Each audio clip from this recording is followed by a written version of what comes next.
In this video, we'll be discussing 5 limiting beliefs that keep you stuck. No matter what region, no matter where you come from or what you believe, these are 5 limiting beliefs that keep you stuck. We'll be sharing 5 practical tools to break free from this. Limiting belief number 1, I am not good enough. Now, this I am not good enough notion, I think if you check the background where this kind of thought comes from, is comparison. Yeah. Comparison is what, fosters this kind of thought. When, like, if you look at our contemporary world today, everything is practically online. So you have access to seeing other people's life because people share more now. So you get into the habit of, peeping into her life, his life, and checking and seeing that, I don't have what she has, I don't have what he has. Probably that's what's going to stop me from succeeding in life.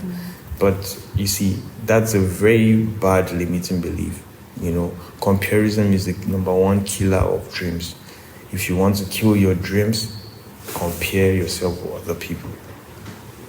However, this video is not about that. It's about you breaking free from that limiting belief. So I think what you should do rather is observe yourself, figure out what God has given you, and then find a way to hone, practice, and develop those skills. And eventually you would be able to take yourself from whatever position you are currently to a better position where you start winning in life, right? Yeah. Do you have anything to add to that? No, I think you've done justice to it. All right, great. So let's just go into Number the second 2. limiting belief. All right, great. And that is that I should have it all figured out by now, right? So what comes to mind is we are limited, right? As human beings, we are limited. If I was looking at you, right, I can't really see what's on my right. That's right. Right, and that's the same thing. The current state that you are, you can only see so much, right? So thinking that you should have it all figured out just keeps it's like telling yourself, I don't want to move any further. Yeah. Because it's as you keep moving that you'd eventually get to a point where the point B where you thought you needed so much to get to that point, you realize that when you get there, it's easier for you, right? And that's just it. You need to pay attention to what you actually have at that point in time. And you also need to pay attention to the fact that you can't have it all figured out. That's why you need God. That's right. Because He's the ultimate, He's the Almighty. So it has to be a partnership. Where you're limited, He comes and He makes it possible for you to get as far as you need to go, right? And that's why I'll say the one thing I would suggest as a practical step is to define what progress is for you. That's true. Remember, you're telling yourself, I need to have it all figured out. I should have it. I should have gotten to this point. I should have gotten $1 million by 25. I should be a CEO by 45, and all of that. But you need to take a step back. Define what exactly is progress to you. That's right. Not comparing yourself to the other people around you, right? Yeah. Remember, if a colleague got $1 million by 25, it doesn't mean that you can't make that $1 million at 35, right? So you just define what progress is to you, and then take pressure off the timeline. Remember, when I was talking, I was making reference to 25, 35. So it could be I want to build my business in 5 years. I want to get a family in 2 years' time. Take pressure off yourself, because the thing is, when you fail to do that, the weight is a lot on you. Right, so you need to take pressure off the timeline. Define what progress is to you first, and then just enjoy the process. If you actually do that, you realize that something that you thought would have taken you 5 years, you could actually do it in 2 years, because you defined what it was and you took the steps that you needed to take to get to that point. Wow, so good. So that's it. Take off that limiting belief. Sometimes by societal pressure, you need to have this by 20, 30. There's no age limit in success. You can be successful at 65, whatever. Probably even 18-year-olds are more successful than 40-year-olds. That's true. Yeah. So let's go to number 3. Limiting belief number 3 is I don't have what it takes to succeed. Now, this is quite similar to the first one, in the sense that, most people check, they still compare themselves.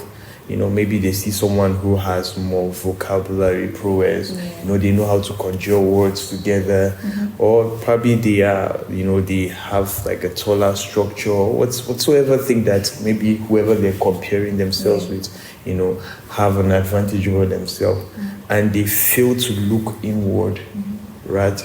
And they're looking at what the other person has instead of checking inward, and trying to, analyze what is it that I already have as an advantage to myself, and how can I use it, to bless the world, to bless the people around me, right? So it's not enough for you to be comparing yourself with probably your friend or someone you see online. You don't know, like, especially in the world of social media today, a lot of things are fake online. People go to the length of, renting this or that to just kind of pose as this is what they are, but they are not really that. And it's a sign of insecurity. You understand? It's a sign of insecurity. Now, you shouldn't follow that way. There's no point of you following that way, right? You need to look inward and try to figure out what you're naturally endowed with by God, and build your own character, build what God has given you. And that will eventually help you build the kind of life you want to live. So just to talk about that very briefly. The person that comes to mind is Gideon. Okay. Right? Remember, you said something about looking inward and then outward, right? So if you look at Gideon, he was someone that was looking outward. At the second, they were oppressed, and that was why he was hiding.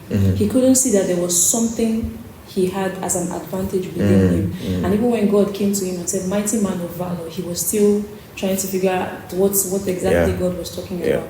But that's the thing where he says you need to pay attention to what is your own advantage, and you realize that truly you have all it takes. Watch everything you need to succeed at that point in time is already at your disposal. That's right.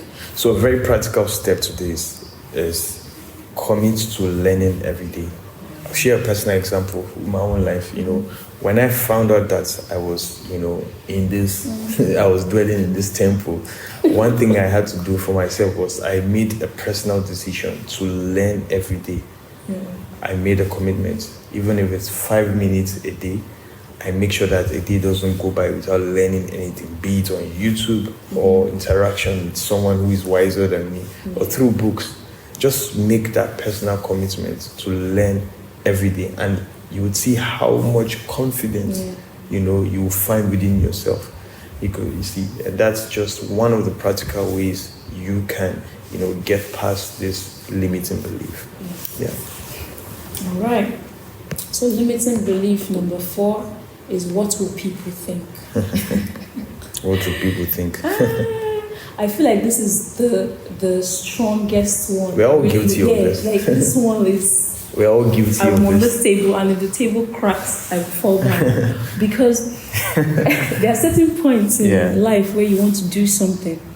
But you're concerned about whether it's your family, your friends, or the people around you, what they will say, what they will think, right? And I think it's just something you need to break out from, right? Because if you keep paying attention to what people will say, you make little or no progress. That's right. Right? Right? You make little progress. And the thing is, if you're the person who is meant to be for lack of a better word, the light. If you fail, if you fail to take that step forward, the people you're meant to pull up, they would remain where they are. Right? And it's not at that point in time, you're not just doing yourself a disservice, you're also doing them a disservice, because if it was to start a business and you're in a situation where your friends don't think it's possible to start a business, if you're thinking, what will people think, and you don't take that step, eventually all of you would never ever start a business. Never ever. But if you were to say, okay, I want to start it and just keep going, when they see you, they come and they ask, okay, how did you do it? Right? A friend of mine had a situation where someone said something about her, and it really it hits her so much, because this is someone that she's just getting to meet. But the lady already said this, and she came to me and she's like, I'm really down and I want to, I want to help myself because it's not helping me at this point in time. And I told her, I said, this person, looking at the person appears as someone that if you go and meet them and just try and maybe have a civil conversation, try and understand, okay, what did I do? How could we get better? The person will probably look at you and hiss and ignore you because they are just not attained that level of transformation, right? So it comes down to it where you be the bigger person and just let it go.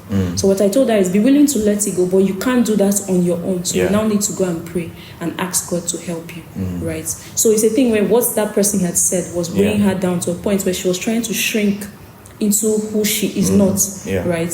And that's the thing, you need to let go of certain things. Just keep your focus, right?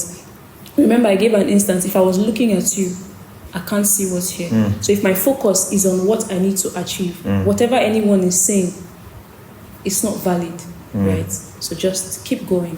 And Now, if you're someone who finds yourself, in such a situation you mentioned where people have weighed their opinions strongly on you, I think it's just to set boundaries. Set boundaries. Make sure that they don't have access to, put their opinion towards you, because, our hearts are the gates to our mind. If the words of other people, are getting towards you, it's going to affect your mind, and your mindset, is what propels your life. So you need to guard your heart carefully and make sure that such harmful words don't come to you. So now, rounding off, the last limiting belief is it is too late for me. Now, this it sounds very it sounds very familiar, right? People think I've missed my moment, my time has passed and everything. It's just terrible because, again, it goes back to the standards that society has set, that probably by the age of 30 you need to be married, have your first child, your dream job. I think that's kind of like Hollywood.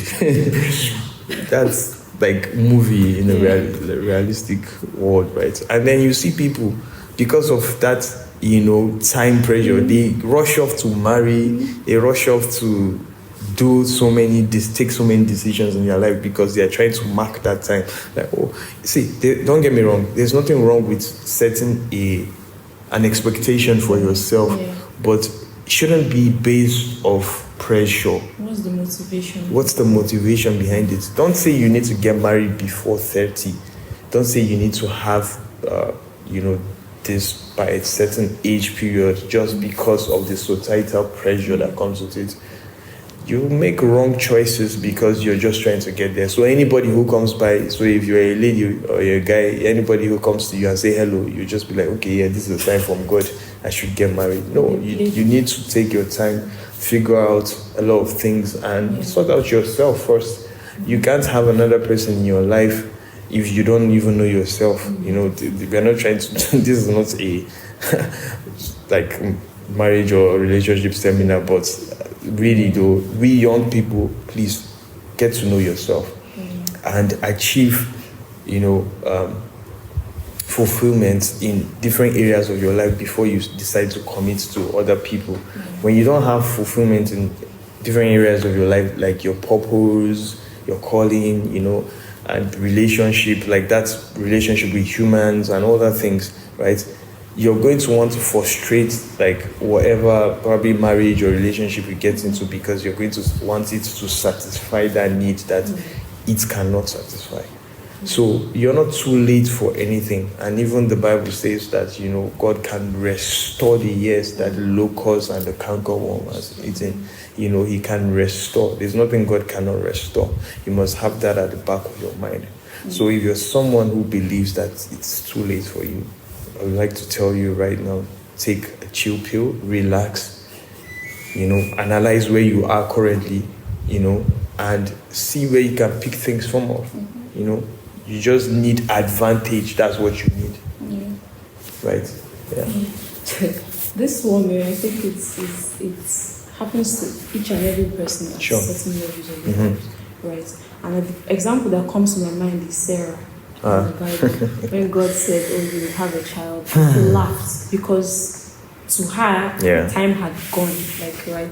But in God's timing, it was still possible, right? So it could be that God is telling you, okay, start that business, go to this place, meet with this person, and you're thinking, that time has passed, go back to school, do this program. But the fact that God is telling you to do that means that in His own time and in His own schedule, it is still possible, right? Isaiah 60, it gives a lot of promises. Arise, shine, and your light has come. Gentiles will come to your light. Kings shall attend to your every need. But if you look at the last verse, it says, at the right time, I, the Lord, will make it happen, right? Because you may have spent the earlier years doing certain things, but it was preparing you for a particular thing, right? So whatever it is that God is asking you to do right now, it is because right now is the time. It's not too late, right? And I think one practical step I would say is reinvent yourself. If you feel like the season has passed, it's possible for you to reinvent yourself to fit into that season, right? And that's how we are as human beings. Seasons change, but even ourselves, we change, right? Once upon a time, I was a baby who was just crawling, and now I'm walking, right? That's right. That's it, because there's a reinvention happening, there's a growth process happening. So if you're able to reinvent yourself and grow, that season that you think is too late or it has passed, you would fit right into it, right? So that's just one thing I would say, reinvent yourself. Yeah. So good. When you talk about that idea of your season has passed, or maybe you should have started this years ago. Now, in the previous video, I shared how I wanted to start this YouTube platform a long time ago. I would have, kept on with that belief that, I should have started a long time ago. But, I decided that, yes, I should have started years ago. But, what's the next best time to start? Now. So I took that decision. Let me start now, Whatever thing that I was going to do then, I can do it now still, It's just, understand that you have the power in your hands and you need to take responsibility for yourself and take actions, and before you know it, you will get into a cycle of consistency and eventually you become a new version of yourself. And those old beliefs and limiting beliefs will go away. So there you have it. These are 5 limiting beliefs, and we hope that you learned something. And we would like to hear from you. What's one limiting belief that has kept you at bay in life? Share in the comment section below, and we would love to see you next time again. So bye.